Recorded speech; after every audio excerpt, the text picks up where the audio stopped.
عشا کو ایک پل میں بھی وہاں پر رکنا محال ہو رہا تھا۔ ایسا لگ رہا تھا جیسے اس کی سانسیں بند ہو رہی ہیں۔ وہ بھاگتے ہوئے باہر کی جانب دوڑ گئی۔ ہاؤ ڈے یو ٹچ ہر، گھٹیا انسان! سلطان دھاڑتے ہوئے اسے پوری شدت سے مارنے میں لگا تھا۔ عشا کو وہاں سے بھاگتے ہوئے دیکھ سلطان نے وحید کو زور سے واش روم کی طرف دھکیلا۔ وہ لڑکھڑاتا ہوا ٹوائلٹ پورٹ سے ٹکرایا تو خون کا ایک فوارہ اس کی کن پٹی سے پھوٹ پڑا۔ وہ درد سے کراتا ہوا وہیں پر ہی زمین بوس ہو گیا۔ اسے وہیں چھوڑتے سلطان تیزی سے باہر کی جانب گیا، جہاں کچھ ہی فاصلے پر ڈری سہمی روتی ہوئی مروہ کے گلے سے لگی کھڑی تھی۔ ہوا کیا ہے؟ مجھے یہ تو بتاؤ عشا، پلیز بتاؤ کیا ہوا ہے؟ مروہ اسے ساتھ لگائے صورتحال دریافت کر رہی تھی، جبکہ وہ ہچکیوں سے رونے میں مصروف تھی۔ سلطان نے آگے بڑھ کر اسے بازو سے کھینچتے اپنے روبرو کھڑا کیا۔ وہ نظریں جھکائے گہری گہری سانس بھرتی ہچکیوں سے رو رہی تھی۔ سلطان نے اپنا کوٹ اتار کر اچھی طرح اس کے گرد پھیلایا۔ عشا نے کوٹ کو مضبوطی سے پکڑ لیا۔ سلطان اسے اپنے بازو کے حصار میں لیے باہر کی طرف بڑھا ہی کہ مروہ ایک دم سے سامنے نمودار ہو گئی۔ کوئی مجھے بتاؤ آخر ہوا کیا ہے؟ یہ اس طرح کیوں رو رہی ہے؟ عشا پلیز بتاؤ۔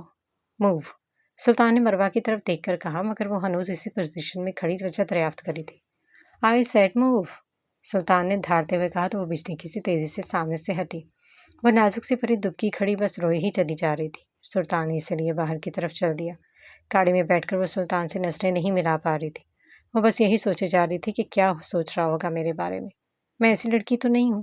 وہ نظریں جھکائے کسی مجرم کی طرح بیٹھی اپنے دونوں ہاتھ کوٹ کے گرد مضبوطی سے باندھے رو رہی تھی۔ رونا بند کرو، ادھر دیکھو میری طرف، سلطان نے ڈرائیونگ کرتے اس کی جانب دیکھتے کہا، مگر وہ اسی پوزیشن میں نظریں جھکائے بیٹھی تھی۔ آئی سر لک ایٹ می، وہ ہچکیاں لیتی سر اٹھانے کی ہمت نہیں کر پا رہی تھی۔ سلطان نے گاڑی روکتے تھوڑی سے پکڑ کر اس کا چہرہ اپنی جانب کیا۔ تم ٹھیک ہو نا؟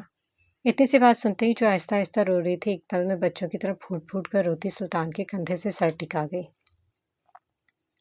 میری کوئی غلطی نہیں تھی، پلیز میرا یقین کرو، میں تو بس اپنا ڈریس واش کرنے گئی تھی۔ وہ شخص پتہ نہیں وہاں کیسے، وہ اس کے کندھے سے لگی روتی ہوئی بچوں کی طرف بول رہی تھی۔ میں جانتا ہوں تمہاری کوئی غلطی نہیں، تمہیں مجھے صفائی دینے کی ضرورت نہیں۔ وہ گہری سانسیں بھرتا عشا کے سر کی پشت پر اس کے بالوں پر ہاتھ رکھے سے چھوٹے بچے کی طرح چانت کر رہا تھا۔ میری کوئی غلطی نہیں تھی، میں نے کچھ نہیں کیا۔ وہ آدمی بہت برا ہے، وہ روتی ہوئی بولتی جا رہی تھی، جبکہ سلطان کا دل چاہا اس شخص کے اتنے ٹکڑے کر دے کہ اس کی لاش کو پہچاننے میں بھی دشواری ہو۔ سلطان اس کے سر کی پشت پر ہاتھ رکھے دھیرے دھیرے تھپک رہا تھا۔ ریلیکس، تم سیف ہو، میری طرف دیکھو۔ سلطان نے اس کا چہرہ ہاتھوں میں تھامے اپنے مقابل کیا۔ اس کی روئی معصوم آنکھیں اس مضبوط شخص کو بہت تکلیف دے رہی تھی۔ تم محفوظ ہو، میں تمہیں کچھ نہیں ہونے دوں گا۔ وہ اپنا سر دھیرے سے اس بات میں ہلا گئی۔ اس نے اس کے بکھرے ہوئے بالوں کی طرف دیکھا جو کہ اب پونی سے آزاد ہو چکے تھے۔ سلطان نے اپنی پینٹ کی جیب سے اسی کا ایک ربڑ بینڈ نکالا اور ہاتھ بڑھا کر اس کے بالوں کو سمیٹ کر پونی میں قید کر دیا۔ عشا کی چھوٹی چھوٹی ہچکیاں ابھی بھی متواتر سے چل رہی تھیں۔ اس کا پھیلا ہوا کاجل سلطان کے کندھے پر پھیل چکا تھا۔ آج پہلی دفعہ وہ معمول کے برعکس سفید رنگ کی شرٹ میں ملبوس تھا جس پر وہ بلیک کلر کی کاجل سے اپنی معصومیت کی مہر لگا چکی تھی۔ ریلیکس ہو جاؤ، یہ کہتا اس کے گالوں پر پھیلتے آنسوؤں کو اپنی مضبوط انگلیوں کے پوروں میں قید کیا۔ وہ گہری گہری سانسیں بھرتی اس بات میں سر ہلا دیا۔ سارے راستے وہ بس خاموشی سے ہچکیاں لیتی بار بار سلطان کو دیکھ رہی تھی، جبکہ وہ اپنے غصے سے سرخ ہوتی آنکھیں لیے ڈرائیو کرنے میں مصروف تھا۔ گھر کے باہر گاڑی روکتے سلطان نے گردن گھما کر اس کی جانب دیکھا۔ گھر سے باہر نکلنے کی ضرورت نہیں ہے، گھر پہ رہو، وہاں تم سیف ہو۔ سلطان کی بات سنتے وہ بچوں کی طرح صرف اس بات میں سر ہلا رہی تھی۔ اپنا فون دو، سلطان نے ہاتھ بڑھا کر اس سے اس کا فون مانگا۔ وہ تو میرے پاس نہیں ہے۔ کہاں ہے؟ پتہ نہیں، شاید وہیں گر گیا ہو۔ ٹھیک ہے، ریلیکس، اب جاؤ اور فلیٹ کو اچھی طرح سے لاک کر لینا۔ وہ سلطان کو شکرانہ نظروں سے دیکھ رہی تھی۔ دیکھتے اس کی بڑی بڑی آنکھوں میں پھر سے آنسو نمودار ہوئے۔ وہ ایک پل میں نظریں جھکا گئی۔ لڑکی، ریلیکس ہو جاؤ، میں ہوں نا، کچھ نہیں ہونے دوں گا تمہیں، وہ بھاری آواز میں کہتا اسے قدرے پرسکون کر چکا تھا۔ وہ چلتا ہوا اس کے ساتھ فلیٹ تک آیا۔ سلطان کا کوٹ ابھی تک اس نے پہن رکھا تھا، مگر آج وہ اسے کوٹ واپس نہیں کر سکتی تھی، سو وہ بجلی کی تیزی سے گھر کے اندر جاتے ہی دروازہ لاک کر دیا۔ اس کی نظروں سے اوجھل ہوتے ہی اندھیرے میں کھڑے اس مضبوط شخص میں ایک جنون سا طاری ہو چکا تھا۔ اس پل عبدر اس سے بہت دور جا چکا تھا اور سلطان اس پر پوری طرح حاوی ہو چکا تھا۔ اندھیرے میں کھڑا وہ اپنی سرخ آنکھیں لیے اپنی گردن کو ایک سائڈ مروڑ کر سیدھی کرتا مضبوط قدم اٹھاتا گاڑی کی طرف بڑھا۔ بے وقوف انسان، میں نے تم سے بکواس کی تھی کہ وہاں پر کسی کو نہیں آنا چاہیے، تو پھر وہ آدمی وہاں آیا کیسے؟ وحید اس ویٹر کو گریبان سے دبوچتے جھٹکے سے پوچھ رہا تھا۔ سر میں نے اسے روکنے کی کوشش کی پر وہ بہت دفع ہو جاؤ یہاں سے، آج کے بعد اپنی شکل مت دکھانا۔ وہ اس آدمی کو دور پھینکتے ہوئے لمبے لمبے قدم اٹھاتا اپنے آفس کی طرف بڑھا۔ کمرے میں داخل ہوتے ہی اپنا کوٹ غصے سے صوفے پر پھینکا۔ کمرے کی لائٹ بند تھی۔ وحید نے لائٹ بڑھا کر لائٹ جلائی مگر وہ شاید خراب ہو چکی تھی۔ اب اسے کیا مسئلہ ہے، یہ کہتا وہ زور سے دیوار پر ہاتھ مارتا سیدھا ہوا۔ نہیں چھوڑوں گا، مار ڈالوں گا۔ وہ چھٹانگ بھر کی لڑکی ہر بار میری گرفت سے نکل جاتی ہے۔ وہ غصے سے دونوں ہاتھ ٹیبل پر رکھے آگے کو جھکا تھا کہ اچانک اسے اپنے پیچھے دروازہ لاک ہونے کی آواز آئی۔ کمرے میں کافی اندھیرا تھا۔ وہ مڑ کر دروازے کی طرف آیا اور کھولنے کی کوشش کی مگر وہ باہر سے لاک ہو چکا تھا۔ کوئی ہے؟ دروازہ کھولو۔ وہ دروازہ پیٹتے آواز دینے لگا۔ میں نے سوچا تھا تم ایک گھٹیا انسان ہو۔ وہ دروازے کی طرف رک کیے کھڑے تھے جب اسے اپنے عقب سے ایک بھاری آواز سنائی دی۔ وحید نے ایک دم پلٹ کر دیکھا تو اندھیرے کونے میں ایک اندھیرا ہونے کی وجہ سے اسے بس ایک ہیولا سا نظر آیا۔ پر تم تو چور بھی نکلے۔ کسی کی چیز چرانا بہت بری بات ہے۔ کون ہو تم؟ سامنے آؤ۔ اندھیرے کونے میں واکنگ چیئر پر بیٹھے اس آدمی نے اپنا لیٹر چلایا تو اس کی روشنی سیدھا سلطان کے غصے سے بھرے چہرے پر پھیل گئی۔ تم؟ وحید نے حیرانی سے اسے دیکھا۔ سلطان نے عشا کا فون ہاتھ میں پکڑے وحید کی طرف دیکھا۔ تم یہاں کیا کر رہے ہو گھٹیا انسان؟ کون ہو تم؟ سلطان ایک شیطانی سی ہنسی ہنستا چیئر کی پرس سے ٹیک لگا دی۔ پہلے میں نے سوچا تھا کہ تمہیں جیل کی سلاخوں کے پیچھے سڑتا ہوا دیکھوں گا پر تم نے تو سلطان سے ذاتی دشمنی مول لے لی۔ اب تو جان بخشی کا کوئی راستہ ہی نہیں بچا۔ سلطان؟ اس نام سے تو ہر کوئی واقف تھا مگر اس چہرے سے صرف وہی انسان واقف تھا جو اپنی آخری سانسوں میں یہ چہرہ دیکھتا تھا۔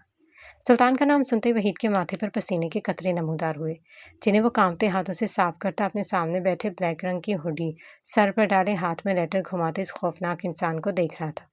اسے مزید ایک پل کا بھی موقع دیے بغیر سلطان بجلی کی سی تیزی سے اس کی طرف بڑھا اور گردن سے دبوچتے اسے دیوار میں دھنسا گیا۔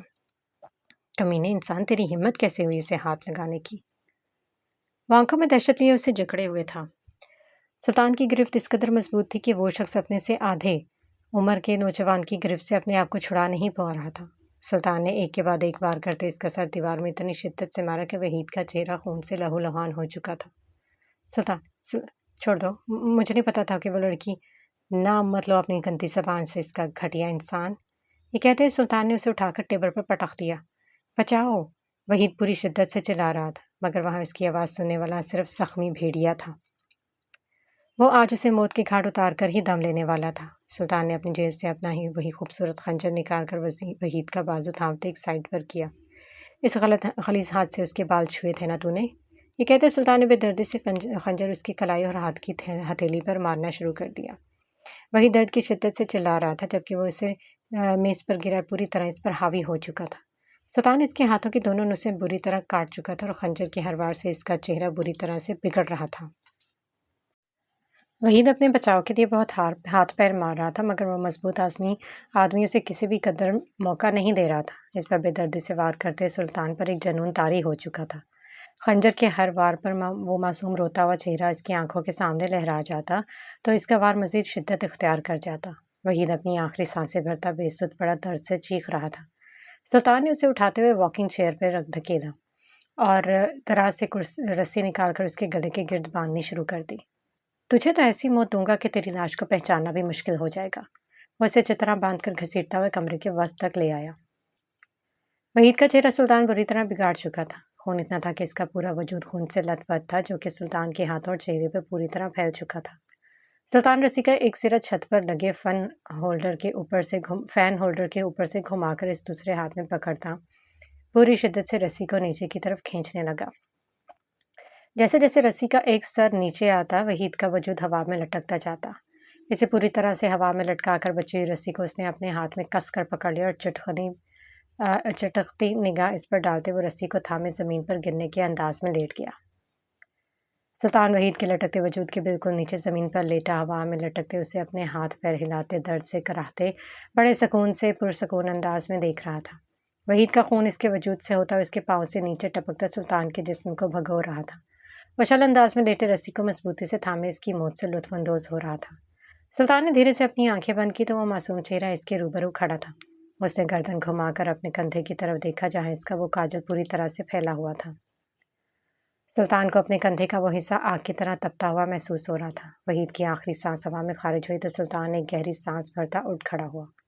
ٹیبل پر پڑا عشا کا موبائل اور بیگ ہاتھ میں تھامے دروازے پر لگے لاک کے ساتھ وہ رسی مضبوطی سے باندھ کر دروازہ کھول کر باہر سے لاک کر گیا۔ اب جو کوئی بھی دروازہ کھولتا مسٹر وحید کی لاش تبھی زمین پر گرتی۔ وہ اس کا بیگ مضبوطی سے ہاتھ میں تھامے وہاں سے دھوئیں کی طرح غائب ہوا۔ وہاں سے سب جتنی جلدی ہو سکے صاف کرو، مجھے وہاں ایک نشان بھی نہیں ملنا چاہیے۔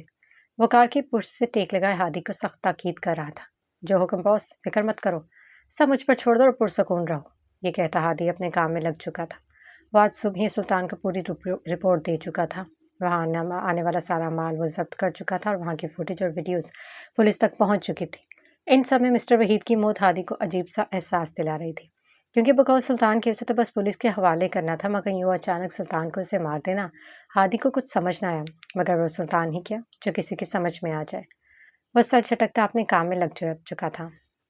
وہ دیوار کے ساتھ زمین پر بیٹھی اپنا سر گھٹنوں میں دیے ہچکیوں سے رو رہی تھی۔ اگر وہ نہ آتا تو یہ سوچتے عشا کے وجود پہ ایک لرزہ طاری ہو گیا، پر جس طرح اس نے اسے بچایا اور سنبھالا، عشا کو واقعی ایک پرسکون احساس ہوا تھا۔ وہ اس کے حصار میں ہی خود کو محفوظ محسوس کر رہی تھی۔ وہ بوجھل قدموں سے چلتی ہوئی بیڈ پر گر گئی۔ سلطان کی کوٹ کے گرد مضبوطی سے بازوؤں کو باندھے وہ گہری سانسیں بھرتی سونے کی ناکام کوشش کر رہی تھی، مگر کچھ دیر بعد وہ نازک سا وجود تھک ہار کے نیند کی آغوش میں جا چکا تھا۔ وہ صوفے پر براجمان اپنے سامنے پڑی سفید رنگ کی شرٹ کو بہت غور سے دیکھ رہا تھا، جسے اس غلیظ انسان کے خون نے بچانے کے لیے اس نے ہڈی پہنی تھی۔ شرٹ کے کندھے پر لگا وہ کاجل اسے کسی طرح سکون نہیں دے رہا تھا۔ اس گھٹیا شخص کو مار کر بھی اسے سکون نہیں مل رہا تھا۔ مسلسل بجنے والی ڈور بیل نے اس کی نیند میں خلل ڈالا۔ وہ دھیرے سے اٹھ بیٹھی۔ اٹھتے اسے سر اپنا بہت بھاری لگ رہا تھا۔ نہ چاہتے ہوئے بھی وہ بوجھل قدموں سے چلتی ہوئی دروازے تک آئی، مگر ہاتھ بڑھا کر دروازہ کھولنے کی ہمت نہیں کر پا رہی تھی۔ عشا، دروازہ کھولو، میں ہوں۔ مگر مروہ کی آواز سن کر جھٹنے سے دروازہ کھول دیا۔ اپنے سامنے کھڑی وہی کوٹ پہنے سختی سے آپس میں ہاتھ باندھے بالوں کی ہلکی سی پونی اور روئی ہوئی صورت کو دیکھ کر مروہ کی آنکھوں میں آنسو آ گئے۔ اس نے آگے بڑھ کر عشا کو زور سے گلے لگایا۔ عشا، میری جان، تم ٹھیک ہو نا؟ میں بہت پریشان تھی۔ وہ جو بمشکل خود کو ضبط کیے ہوئے تھے مروہ کے گلے لگتے ہی رو دی۔ بہت دیر تک مروہ اسے چپ کرواتی رہی، مگر وہ اس کی گود میں سر رکھے مسلسل رو رہی تھی۔ میں سوچ بھی نہیں سکتی تھی کہ وہ شخص اتنا گھٹیا ہو سکتا ہے مروہ۔ میں بہت ڈر گئی تھی۔ مجھے ایسا لگ رہا تھا جیسے آج کے بعد کبھی اس دنیا کے سامنے نہیں آ سکوں گی۔ میں کتنی کمزور تھی، کتنی بے بس، خود کو محفوظ بھی نہ کر سکتی۔ اگر عبدل وہاں نہ آتا تو میں مر جاتی مروہ۔ وہ ہچکیوں سے روتی ہوئی بول رہی تھی۔ ایسے مت کہو عشا، جب تک عبدل تمہارے ساتھ ہے تمہیں کچھ نہیں ہو سکتا۔ میں نے دیکھا تھا، وہ تمہارا بہت خیال رکھتا ہے۔ جس طرح وہ تمہیں ڈھونڈتا ہوا وہاں آیا اور تمہیں پروٹیکٹ کیا، سچ میں وہ تمہاری بہت کیئر کرتا ہے۔ تمہیں پتہ ہے مروہ، مجھے بہت ڈر لگتا ہے۔ یہ سوچ کر میرا دماغ پھٹ رہا تھا کہ وہ میرے بارے میں کیا سوچے گا۔ میں ایسی لڑکی ہوں، مگر اس نے کہا اسے مجھ پر یقین ہے۔ مروہ، تم سوچ بھی نہیں سکی اس وقت مجھے کتنا سکون محسوس ہوا۔ ایسا لگا جیسے کسی نے مجھے جلتی ہوئی آگ سے نکال کر برف پر کھڑا کر دیا۔ وہ مجھ پر یقین کرتا ہے۔ اس نے کہا مجھے صفائی دینے کی ضرورت نہیں، وہ میرے لیے ایک ڈھال جیسا ہے مروہ۔ اگر وہ میرے سامنے نہ کھڑا ہوتا تو میں کسی قابل نہیں۔ تم فکر مت کرو، وہ تمہارا بہت خیال رکھتا ہے، تمہیں کچھ نہیں ہونے دے گا۔ مروہ اس کا سر اپنی گود میں رکھے دھیرے دھیرے تھپک رہی تھی۔ عشا نے ابھی تک سلطان کا کوٹ پہن رکھا تھا۔ وہ اسے محفوظ احساس دلا رہا تھا۔ تم فریش ہو جاؤ، میں تمہارے لیے ناشتہ بناتی ہوں۔ چلو شاباش، اٹھو۔ مروہ اسے زبردستی فریش ہونے کو بھیج کر خود کچن میں آ گئی۔ مروہ جانتی تھی کہ عشا نے ابھی تک کچھ نہیں کھایا ہوگا، ایک تو وہ ویسے بھی کوکنگ کی چور تھی۔ فریش ہونے کے بعد عشا نے پھر سے وہی کوٹ زیبتن کیا اور چلتی ہوئی روم کی واحد ونڈو کے سامنے جا رکی۔ وہ کوٹ کی جیبوں میں ہاتھ ڈالے کھڑی تھی جب اسے جیب کے اندر کچھ محسوس ہوا۔ ہاتھ باہر نکال جب اس نے مٹھی کھولی تو اس کی وہ سفید موتی والی رنگ اس کی ہتھیلی پر چمک رہی تھی۔ اوہ، یہ تو میری رنگ ہے۔ میں نے کہاں کہاں نہیں ڈھونڈا اسے۔ مجھے لگا میں نے اسے کھو دیا، مگر یہ اس کے پاس تھی۔ اگر یہ اسے ملی تھی تو اس نے مجھے واپس کیوں نہیں کی؟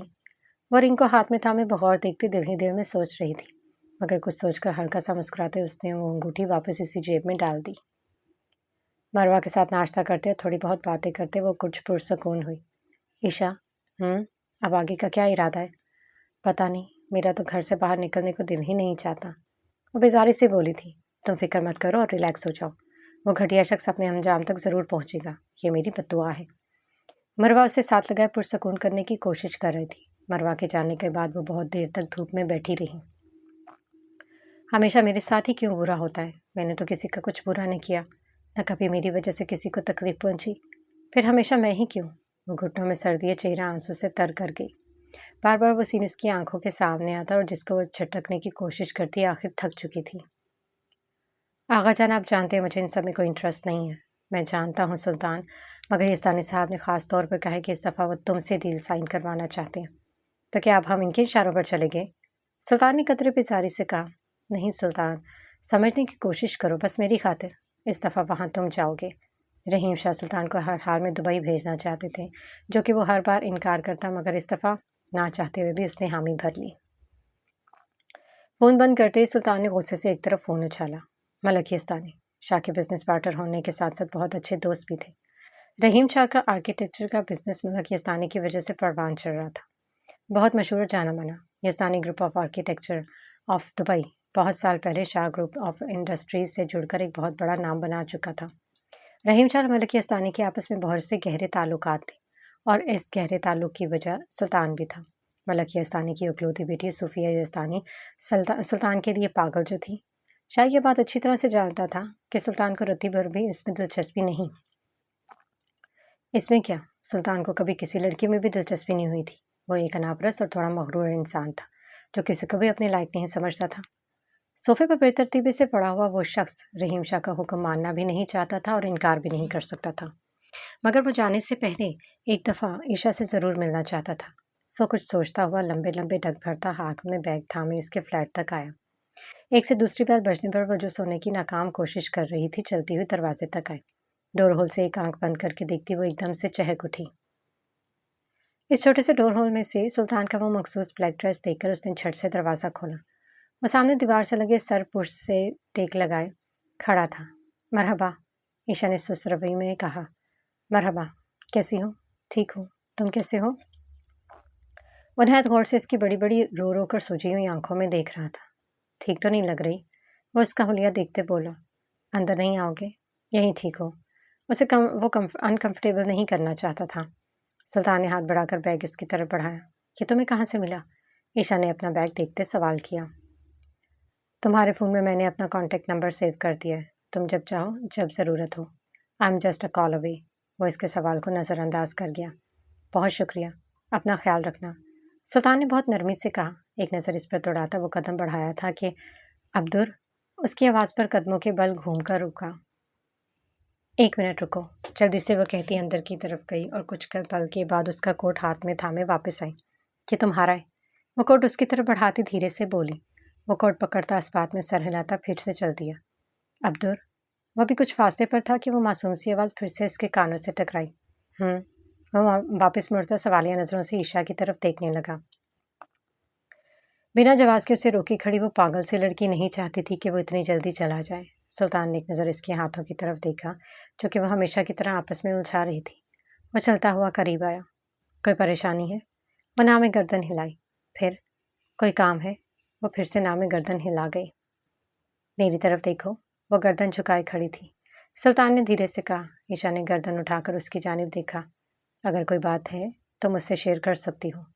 سلطان کی بات سنتے اس کی بڑی بڑی آنکھوں میں آنسو نمودار ہوئے تو فوراً سے گردن جھکا گئی۔ لڑکی، ایسے رویا مت کرو، بی بریو، تم ایک اسٹرانگ لڑکی ہو، ایسے روگی تو کمزور پڑ جاؤ گی۔ یہ دنیا کمزوروں کے لیے نہیں، یہ بات ہمیشہ یاد رکھنا۔ وہ اس بات میں گردن ہلا گئی۔ گڈ، مجھے کسی ضروری کام سے جانا ہے، مگر تمہیں جب بھی ضرورت ہے مجھے کال کر سکتی ہو۔ I am always there for you. وہ اس کی ہر بات پر بچوں کی طرح سر اس بات میں ہلا رہی تھی۔ سلطان اس کے سر پر ہاتھ رکھے دھیرے سے تھپک کر لمبے لمبے ڈگ بھرتا چلتا گیا۔ صوفے پر بیٹھی وہ اپنے سر کی ان جگہوں کو چھو کر دھیرے سے مسکرا رہی تھی جہاں سلطان ہاتھ رکھے چھوٹے بچے کی طرح تھپک کر گیا تھا۔ نہ چاہتے ہوئے بھی سلطان کو دبئی جانا پڑا، صرف رحیم شاہ کے کہنے پر۔ آئی گل، مجھے تو ڈر لگ رہا ہے۔ ہادی آئی گل کے کان کے قریب ہوتا دھیرے سے بول رہا تھا۔ ڈر کس بات کا؟ ارے یار، وہ صوفیہ ہے نا، مجھے اس بیداری پر ترس آ رہا ہے۔ سلطان کے آگے پیچھے گھومتی رہتی ہے۔ سلطان صرف یزدانی صاحب کی وجہ سے اس پر رحم کرتا ہے، ورنہ اگر کوئی اور لڑکی ہوتی تو اب تک اس کی قبر تیار ہو چکی ہوتی۔ پر اس چپ کو چھپکلی کو ڈر بھی نہیں لگتا۔ جانتی بھی ہے سلطان کو، پھر بھی اپنی حرکتوں سے باز نہیں آتی۔ ہاں نا، مجھے بھی یہی فکر ہو رہی ہے، اور جس بیزاری سے سلطان بھائی وہاں جا رہے ہیں کہیں اس دفعہ اس بیچاری کا قتل ہی نہ کر دے۔